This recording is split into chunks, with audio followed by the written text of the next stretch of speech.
On doit arriver à l'Alpe d'Huez samedi, donc nous allons coucher à Voiron pour être pas trop loin de notre station d'arrivée.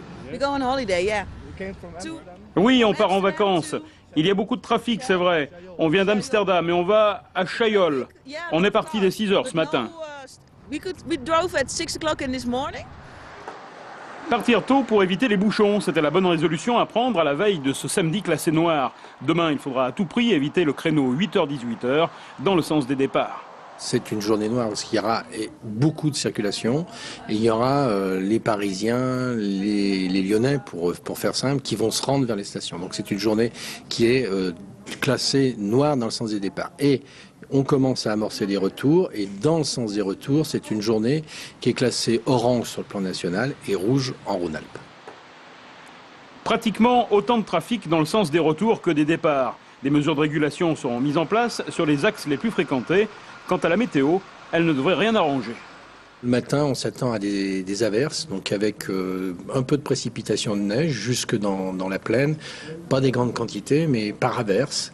Et puis, dans l'après-midi, on va monter en température et on va avoir de la pluie. Ça veut dire qu'on va avoir des chaussées glissantes. Ça veut dire que pour ceux qui prennent la route, il faut réduire sa vitesse et il faut surtout augmenter les distances de sécurité entre les véhicules.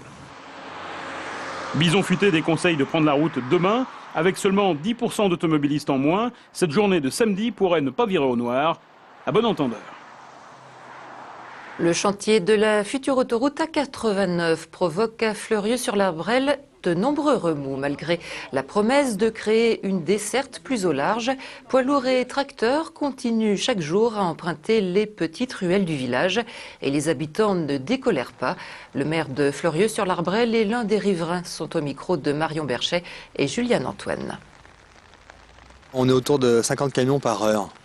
Voilà, donc en fait on habite en pleine campagne, on est tranquille et aujourd'hui on se retrouve comme si on était sur un chantier vraiment d'autoroute alors qu'on n'a aucune raison puisqu'on est à peu près à 2 km à vol d'oiseau du chantier. Les dégâts sont assez importants sur la voirie puisque nous sommes en période hivernale, en période de dégel et cette voirie n'est pas du tout structurée pour recevoir des poids lourds de ce tonnage.